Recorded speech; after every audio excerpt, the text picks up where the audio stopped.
Hello everybody, so welcome to another video. Today we're having Artemis 2 vibes. And with this atmosphere, let's talk about something very universal. Let's talk about not arguing for your limitations. By the end of this video, I wish that at least one person would decide to stop arguing for one limitation. Arguing for your limitations is the smartest self-sabotage I've ever seen in my own life, in lives basically, in any conversations. When I hear something and when I observe that there is a excuse, but it's very, very like sugar coated. There is so many rational but like reasons behind that, and it sounds very sexy, but it is just explanation for, oh, I haven't done that, oh, I forgot, or oh, I just, yeah, it's no longer a priority for me because I haven't done it. And so if you have something right now that you're arguing with yourself for not doing, like, and you're kind of winning, but do you actually win? Imagine one thing that you're currently arguing with yourself right now about. I remember that a few years back I had so many amazing, well-crafted arguments about the fact that I shouldn't make music, that it's not, I shouldn't do it. I'm not I don't have the best voice. I don't know how to make music. Let's start there. And so why should I start even? Like, it takes so much time to learn the music, to learn how, the tones work. It takes so much time and so much effort to learn it. It's not worth the effort. And yeah, I might not have really a creative mind. I'm rather analytical because I've been analytical my whole life. I have been good with math, not an excellent student, but I was pretty good. And, I'm striving to, towards economics, and I'm striving towards this academic path. Like, why should I even bother with music? That's just something that would completely waste my time, isn't that? And this was like my chain of limitations every time. And that's the thing. Every time I would experience a huge tendency to write a text, to put the rhyme together, to play guitar, to try to compose actually something, to just watch a documentary about Michael Jackson or about any other inspiring artist. Something that would really nourish that creative side of me, which was always there. And that side of you that you are arguing with yourself about for not doing it, for not following this tendency, you know that it's inside you, and you know that this part will never leave. Like, deep down, you know that. And deep down, you know that you either act on it right now, or you will start to see yourself as this tendency fades away, because it will eventually fade away for a while again. You will start to see yourself becoming more and more dull, maybe sometimes irritated person. And this is absolutely natural. Like, this is absolutely normal to do when you are trying to push away something that's meant for you. And so this was me. Every time I would have this tendency of uh, doing something about music, or just basically reading something interesting about an artist, and yeah, anything that my true self would know that it would nourish it somehow. I would get new and ideas, I would get new point of view on the craft. I would always push it away. I would be like, hell no, we're just, you know what, you're here, you know what you should be doing right now. Why are you even bothering with music, with dancing, with, frequencies, with how music works? Like, why are you even bothering with that?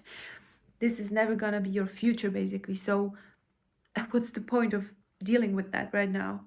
That just, like, forget about it. And the most interesting thing is that at any time I would get more honest with someone else about this feeling, and they would be someone that I was admiring, let's say a teacher, or let's say, yeah, like anyone that I would just get more comfortable around.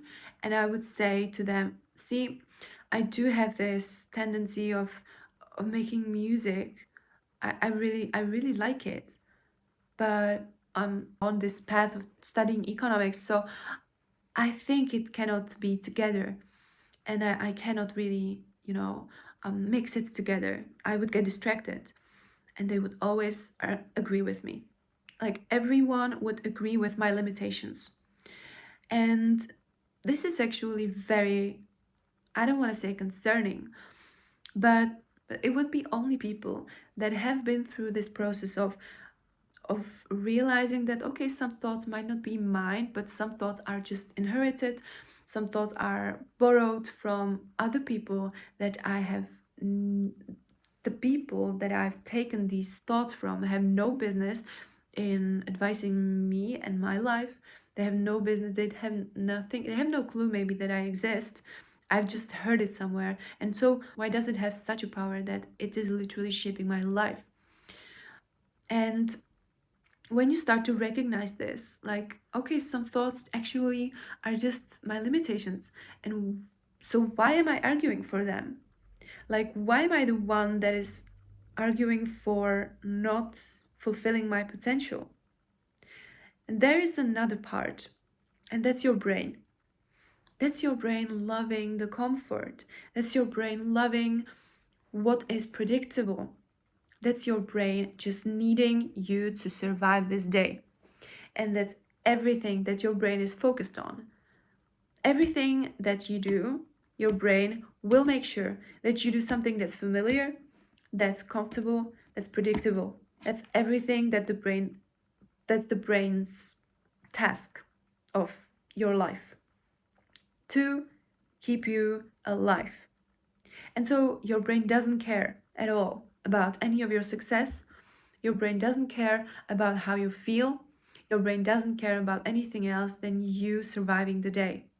And so that's why we might love to focus on our limitations and to focus on our arguments for why is it not working out, for why am I not doing this, for but this happened, but I didn't expect this will happen.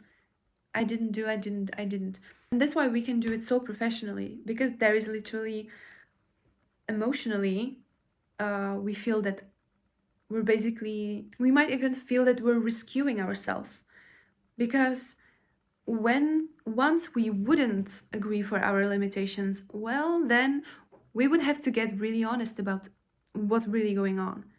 And that's literally what I really recommend, and I encourage you to do.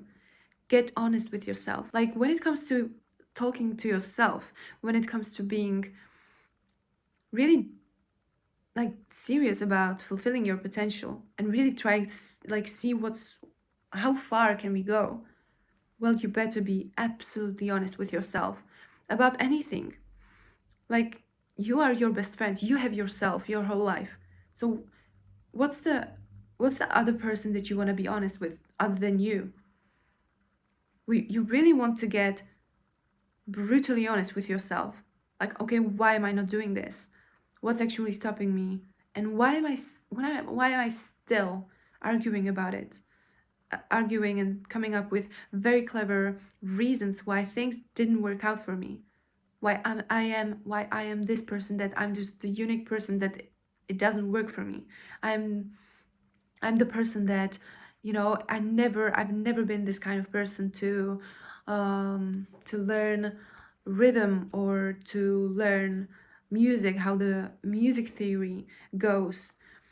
No one told me in my school, I that's just who I am right now. That's just who I am for the whole rest of the life.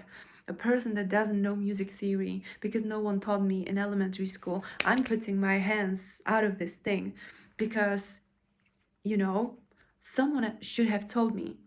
how things work in music. Now I can't do any music because just no one told me. These are just lies, you know? Like you can see, like, imagine that Drake would say that. Like at some point they really didn't know any music theory. Maybe they don't even know.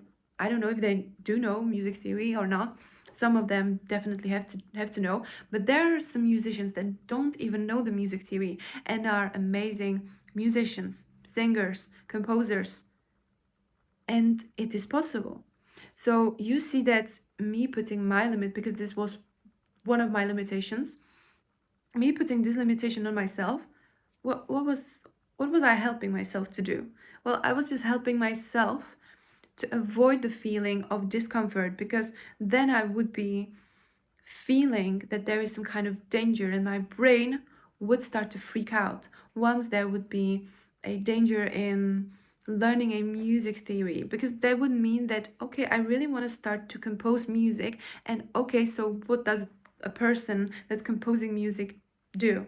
Well, they're trying to get out to the world, be seen, to basically say to the world, hey, I'm doing a music and I really wish that you like it, and if you do, I'll be very happy you join me on my journey. And I have to be seen. And there's so many things connected to it, because usually these arguments are just I just copy pasted opinions from the other people that have no business in your life. And it's just it just takes this one switch of your perspective. You can start to watch your smart and clever reasonings for why you didn't do things that would help you to get towards your more authentic self, bigger potential, towards the job that you're trying to get, towards the financial freedom that you're trying to get, towards the more social life that you're trying to get, towards the better public speaking opportunity that you're trying to get, towards anything that you are currently striving for. If you just start to become more honest about why the arguments are so clever actually, and what is actually behind all these arguments, because when I was arguing for my limitations, it wouldn't be actually just because of the music theory. It went way further than I thought it would go. And through journaling and through mindfulness practices, I basically decoded, because you kind of have to decode that. It's literally like a computer. That's why AI has the ability to imitate the brain, because the brain is literally like a metaphor for computer. Even though brains are way more powerful still, you kind of have to decode that. And if it's a very old belief that you've inherited from God knows who, maybe a teacher, maybe a old friend, anyone that has had any kind of power over you or influence, not the power over you only, but influence is enough. You really want to decode, why are you still keep arguing and being so smart about why you haven't done a thing that you promised that you're going to do? For me, the music theory wasn't about music theory, or continuing to compose music wasn't about just continuing to compose the music, because I would subconsciously know what that would mean.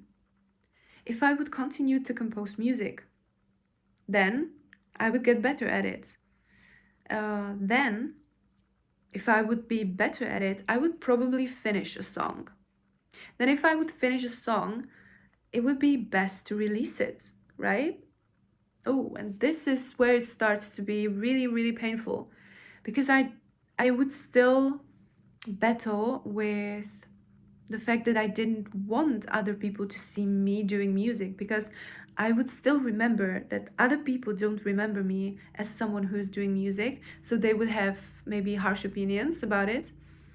And I also didn't want them to break this ideal image that they already had about me. I didn't want to disturb it in any way. I wanted to make them think that, okay, I'm still studying and I'm still loving the field that I'm doing, and nothing happened. Nothing changed. I just didn't want them to notice that anything changed, because change is also super dangerous emotionally for the brain. We just that's the change that makes us self-sabotage. When someone tries to lose weight and they actually lose the weight, and then they go out into the world and people say like, oh, you look so amazing, you look so great, oh, and someone maybe just literally can say, oh, you lost weight. And when the person hears that, it's like a, it's like a change. This never happened. There's something different. And so we're not comfortable in it because these are unknown waters. And literally in your brain, there is one little part called amygdala, and it can just start to freak out. And when amygdala starts to freak out, your whole, let's say, conscious system, your whole conscious mind, which from the most part, it's a part where the prefrontal cortex is analyzing, deciding, and it's basically the territory of prefrontal cortex. The more the amygdala gets disturbed by this observation that, oh, something changed, the prefrontal cortex literally shuts down. And so you now act only emotionally. And so what do if you act only emotionally? You feel things very, very intensely, and you need comfort. You need to come back to feeling safe because you don't feel safe right now. And so how can you go back to feeling safe? By doing things that you've done previously in your old version. And if you don't resist this, you will stay stuck until you actually go for it. Like if you go through it without really rationalizing things, without really being super clever about, oh, but this is not the best time to do it right now. Shut up. Just do it. Really, the one sentence for life is really to just do it. Yeah. Because it's all about doing. At the end, the people that are talking haven't done really anything. And you can be a politician, you can be a philosopher, you can be anyone who's just talking, let's say, but you still have to do something about it. Like you still have to publish it. You still have to put some people together to talk for them. You still have to be this doer in a way. But people that are just talking and rationalizing, these are not really people that are the doers. And I want you to not be that person neither. Because I know that if you are watching this channel and if you are still watching this video, you know that there is this part of yourself that it has bigger potential and you kind of want to trust it, but you might be scared for a reason. And so this fear is manifesting through you self-sabotaging and then through you arguing for that limitations, because the self-sabotage is just, it's like imagine that it's just like a ceiling and you want to go through the ceiling when you want to go like freaking rocket, but you cannot because you're still believing who you are. You still believe that there is a ceiling. Honey, there is no ceiling actually, but you still believe that there is the ceiling. It's really a mind game. And so you want to know the rules of that mind game.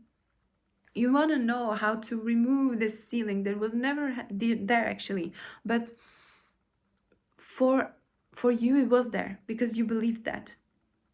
You see what I mean? If you stop believing that the ceiling is there, you will no longer self-sabotage.